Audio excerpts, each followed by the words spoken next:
अब जो मेहमान जुड़ गए हैं उनसे हम समझते हैं कि कैसे बाजार की दशा और दिशा जो है वो आगे पैन आउट हो रही है। लेकिन उनके पास हम जाएं। हरीश उजाले दरअसल हमारे साथ जुड़ चुके हैं। हरीश, स्वागत है आपका स्टॉक फटाफट में। और हरीश, आपके पास हम आए उससे पहले यूफ्लेक्स के मैनेजमेंट से हम बातचीत करेंगे। मैनेजमेंट हमारे साथ लाइव फिलहाल जुड़ा हुआ है। तिमाही नतीजों का एक सिलसिला जारी है और ऐसे में जो नतीजे आए हैं, कंपनी घाटे से मुनाफे में आती हुई हमें दिखाई दे रही है। आगे कंपनी की योजना क्या है, तमाम मुद्दों पर बात करने के लिए हमारे साथ कंपनी के ग्रुप प्रेसिडेंट और सीएफओ राजेश भाटिया भी जुड़ गए हैं। राजेश जी, आपका बहुत बहुत स्वागत है स्टॉक फटाफट में। और नतीजों पर बातचीत करेंगे। सबसे पहले हमारे ख्याल से रेवेन्यू जो आते हुए दिखाई दे रहे हैं ईयर ऑन ईयर बेसिस पर सर वो फ्लैट है। प्रॉफिटेबिलिटी थोड़ी सी रिकवरी होती हुई दिखाई दे रही है। अच्छी खासी रिकवरी का एक मोमेंटम वहां पर हमको दिखाई दे रहा है रजिस्टर्ड। लेकिन ऑपरेशनल इंप्रूवमेंट्स अगर हम समझना चाहें तो ये क्या आते हुए देखे हैं? पिछले साल के लॉस के मुकाबले हमने प्रॉफिट आता हुआ देखा इस क्वार्टर में। क्या ऑपरेशनल इंप्रूवमेंट आप इसके पीछे जिम्मेदार पाते हैं? दो मेन रीजंस हैं क्यों हम लोग एबिटा ऑलमोस्ट सेम है हमारा, और फिर भी हमारा पैट अप है करीब 1.5% के प्रतिशत के करीब। और उसके दो रीजंस है मेन। तो थोड़ा सा ऑपरेशनल कॉस्ट बेटर है आपकी, स्पेशली इन यूरोप जो पावर प्राइसेस जो बहुत दिनों से एलिवेटेड थे, ज़्यादा थे, वो थोड़ा सा बेटर हुए हैं। और दूसरा जो फॉरेन एक्सचेंज के चलते, करेंसी डिवैल्यूएशन के चलते, स्पेशली नाइजीरिया और इजिप्ट में जो लॉसेस थे वो नहीं हैं अब। तो ये दो मेन रीजंस हैं कि हम लोग ऑपरेशनल लेवल पे बेटर कर पाए हैं, और उसकी वजह से जो लॉसेस थे वो एलिमिनेट हो गए हैं, and we have are in profits in H1 and both. Sir, EBITDA की अगर हम बात करें तो ब्रॉडली ये नंबर काफ़ी हद तक स्टेबल दिखाई दे रहा है। मार्जिन्स लगभग 10.2% आते हुए दिखाई दिए हैं। लेकिन ये सब उसके बावजूद जब हमने देखा कि डिमांड एनवायरनमेंट थोड़ा सा सबड्यूड था। अब ये बताइएगा कि अब मार्जिन्स को लिफ्ट करने के पीछे, प्रोटेक्ट करने के पीछे आपकी आगे की रणनीति क्या होगी? अब मैं इस साल की, इस वर्ष की दूसरी तिमाही की अगर मैं बात करूं तो क्या कदम उठाए जा रहे हैं, कैसे प्रोटेक्ट करेंगे? तो एक जो हेडविंड्स थी H1 में, चाहे वो टैरिफ से रिलेटेड में थी या चाहे जीएसटी ट्रांजिशन का रोल आउट की वजह से लोगों ने अपना परचेजेस होल्ड बैक कर रखी थी, या हमारे केस में बिकॉज हम B2B में हैं, तो वहाँ पे हमारा कस्टमर है, उनको नए पैकेजिंग में नई प्राइसिंग से करनी थी, तो वो भी अपने ऑर्डर्स डिले कर रहे थे। तो उसकी ये फिर इस सीजन में इंडिया में बहुत ही वेट सीजन था, काफी इलोंगेटेड था। तो ये कुछ रीजन रहे पहली हाफ में, जिनकी वजह से जितना एक्सपेक्टेशन थी ग्रोथ की वो नहीं आ पाई।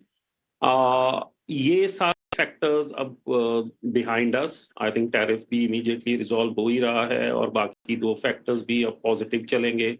तो आगे कंजम्पशन H2 में डेफिनेटली बढ़ेगी, जिसकी वजह से पैकेजिंग डिमांड 100% बढ़ेगी। और अगर हम देखें जो हमारे नए प्रोजेक्ट्स जो हमने ऑलमोस्ट कमिश्निंग की स्टेज में आ गए हैं, जैसे हमने इंडिया में असेप्ट पैकेजिंग ऑलरेडी कमीशन कर दिया है अक्टूबर में, हमारा असेप्टिक पैकेजिंग का इजिप्ट में कमीशन हो जाएगा, हमारा WPP मैक्सिको में कमीशन हो जाएगा, रीसाइक्लिंग कमीशन हो जाएगा FY26 में। तो इनके सबके चलते FY27 H2 FY26 और FY27 में सब्सटेंशियल इंप्रूवमेंट आएगा रेवेन्यू में और प्रॉफिटेबिलिटी में, ये श्योर है, क्योंकि ये नई कैपेसिटीज ऐड होने से अच्छा रहेगा। वैसे भी इस साल में हम, जैसे हम पहले भी बताते रहे हैं आपको, कि असेप्टिक पैकेजिंग जो हमारा इंडिया में है उसमें हम हर क्वार्टर में, हर ईयर में बेटर कर रहे हैं। तो H1 में हमने उस सेगमेंट में भी highest ever sales volume achieve किया है, और कैपेसिटी बॉटलनेक है अभी, जो अभी लग गई है, तो जनवरी से नया सीजन उसका शुरू होगा, तो उसमें डेफिनेटली वॉल्यूम्स हम ग्रो होते हुए देख रहे हैं। हमारे headwinds are now back behind us, so clearly we will have much better revenue and the profitability in H2 as well as in FY27 for sure. Alright, थोड़ा सा पैकेजिंग बिजनेस पर हम फोकस करना चाहते हैं, क्योंकि ग्रोथ के लिहाज से अगर हम देखें तो ईयर ऑन ईयर बेसिस पर थोड़ा सा फ्लैट रहा, लेकिन अंडरलाइंग फैक्टर्स जो होल्ड बैक कर रहे हैं डिमांड को, आप कैसे देखते हैं trajectory over the few next quarters? अगर हम इसके बारे में स्पेसिफिकली समझना चाहें तो आप कैसी जाती हुई देख रहे हैं? आई थिंक मैं अलग अलग सेगमेंट्स की बात करते हैं, तो जैसे मैंने आपको बताया कि असेप्टिक में तो ऑलरेडी हमने बेटर किया है पिछले साल से। हमारे पास यहाँ पे कैपेसिटी कंस्ट्रेंट था, हम इससे ज़्यादा भी नहीं बना सकते हैं। हम लोग already more than 100% plant capacity utilisation पे चल रहे हैं। तो अब जो नया कैपेसिटी आया है, वो जब अगला सीजन शुरू होगा जनवरी से, तो डेफिनेटली वहाँ पे हमें इम्प्रूवमेंट देखने को मिलेगा। पैकेजिंग फिल्म्स बिजनेस की अगर हम बात करें, तो अभी इंडिया में इंपोर्ट्स इस H1 में बहुत एलिवेटेड रहे हैं। मतलब हम करीब पिछले साल से इस साल में हमने 100 से 120% तक की जंप देखा है imports happening into India of packaging films. उसकी वजह से थोड़ा सा मार्जिन कैपिंग है, कंजम्पशन थोड़ा सा डिले हुआ because of the GST transition impact, but ये पॉजिटिव्स हैं क्योंकि कंजम्पशन आगे अभी हमारे सरकार ने जो इनिशिएटिव्स लिए हैं उससे एक चीज तो श्योर है कि ये सब किया गया है कि ताकि डोमेस्टिक कंजम्पशन बूस्ट हो, और डोमेस्टिक कंजम्पशन बूस्ट का बेनिफिट पैकेजिंग इंडस्ट्री को 100% मिलेगा। उसके अलावा जैसे मैंने आपको बताया कि कुछ हमारे पाइपलाइन में प्रोजेक्ट्स हैं जो लगने वाले हैं, उनसे भी हम लोग क्लियरली देख पा रहे हैं कि हम अगले 2 साल में करीब इन बिजनेसेस से, नई इन्वेस्टमेंट से करीब 3,000 करोड़ रुपए का रेवेन्यू एड ऑन कर पाएंगे और करीब 501 करोड़ रुपए का एबिटा एक्स्ट्रा जनरेट कर पाएंगे ओवर द करंट लेवल साल का। तो ये रेवेन्यू और profit accretive investments will definitely help us कि हम अगले H2 में और FY27 एंड बियॉन्ड में हम मच बेटर परफॉर्मेंस आएगी हमारी। एब्सोल्युटली सर, थोड़ा सा इजिप्ट ऑपरेशंस पर हम फोकस करना चाहते हैं। 70% यूटिलाइजेशन जो है यहाँ पर शार्पली डाउन एक देखा गया है, लेकिन अब ये जो लोअर ओवरऑल नंबर्स हैं, ये नॉर्मलाइज कब तक हो पाएंगे? क्या किस तरह का कामकाज फिलहाल चल रहा है इनको नॉर्मलाइज करने के पीछे? इसमें इजिप्ट में थोड़ा सा इश्यूज, इजिप्ट को एज सच हम इजिप्ट नहीं देखते हैं। अगर इजिप्ट में मैं देखूं कि इजिप्ट का कंजम्पशन वो तो बढ़ा हुआ है। अगर हम देखें, क्योंकि इजिप्ट काफी हम यूरोप को एक्सपोर्ट करते हैं, वहां पे थोड़ा सा इम्पैक्ट है बिकॉज इंडिया से अभी करेंसी जो रुपी डिवैल्यू हुआ है विज यूरो और विज डॉलर, उसकी वजह से एक्सपोर्ट इंडिया से बढ़ गया।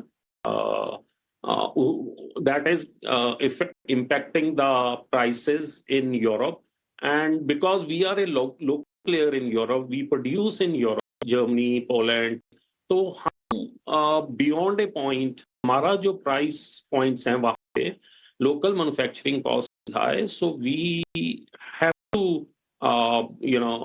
bear the onslaught of these higher imports happening into Europe from India or China or elsewhere. So I think वो थोड़ा सा impact अभी एक क्वार्टर तक और रह सकता है, and hopefully that business will come on stream. इसी क्वार्टर में देखा है हमने Q2 में कि वो impact आया है, capacity utilization इजिप्ट में हुई है. I think another 1 quarter or so we'll be back in that for sure. Alright sir, चलिए समय हमारा समाप्त हुआ, लेकिन आप हमारे साथ जुड़े और ये बात हमारे साथ की। राजेश सर, आपने नतीजों पर अपना व्यू रखा और अपनी समझाई। बहुत बहुत धन्यवाद, आपका समय दिया। थैंक यू जी, thanks for having us. Thank you. चलिए शो को आगे बढ़ाते हैं। हरीश जुजारे हमारे आज के मेहमान बने हुए हैं हमारे साथ। हरीश, इंतजार करने के लिए धन्यवाद। मैनेजमेंट आ गया और ऐसे में Q2 रिजल्ट्स पर बातचीत करना बहुत जरूरी हो जाता है, क्योंकि आप जैसे एक्सपर्ट जब हमारे साथ जुड़ते हैं तो आपसे हम रणनीति पूछते हैं। तो चलिए टेक्निकली बताइएगा, यूफ्लेक्स पर आपकी क्या राय है, क्या व्यू बन रहा है? Very good good afternoon. देखिए, अगर देखा जाए तो यूफ्लेक्स की बात कर डिस्कस करते हैं। देखिए, मई में स्टॉक प्राइस जो है 685 का हाई बनाया था, वहां से स्टॉक एक करेक्टिव फेज में है। अगर देखा जाए तो ऑलमोस्ट 25% ऊपर के लेवल से नुकसान में है। तो ओवरऑल मुझे लग रहा है कि जिस तरीके से एक डाउन में है, अभी तक मुझे लग रहा है कि बॉटम कहीं पे फॉर्मेशन नहीं बना है, लेकिन एक मेजर सपोर्ट जोन है 500 के आसपास। हमने प्रीवियस हिस्टोरिकली देखा है कि मल्टीपल टाइम्स 500 के लेवल से रिबाउंस होते हुए नजर आ रहा है स्टॉक में। तो हो सकता है कि मुझे लग रहा है कि 500 का लेवल एक अहम रहेगा। अगर इसके ऊपर होल्ड कर पाता है तो एक छोटा सा बिल्कुल देखने मिल सकता है। जहाँ पे ऊपर की ओर रेजिस्टेंस की बात करती है, 550 से लेके 560 के आसपास है एक जो मेजर ट्रेंड लाइन का रेजिस्टेंस है। जब तक ये ट्रेंड लाइन ब्रेक नहीं करता है, स्टॉक मुझे लग रहा है कि एक साइडवेज कंसोलिडेशन या थोड़ा बहुत वीकनेस में और ही रह सकता है। तो 500 एक अहम लेवल लग रहा है कि 500 के नीचे और थोड़ा वीकनेस भी हो सकता है। तो फिलहाल के लिए 500 एक मेजर सपोर्ट है। वहां पर अगर ये होल्ड कर पाते हैं, शॉर्ट टर्म में बाउंस भी बिल्कुल देखने मिल सकता है, जहाँ 550 से 560 लेवल तक ये बाउंस के लिए। यूफ्लेक्स पर बातचीत कर ली, लेकिन हरीश, बाजार की चाल पर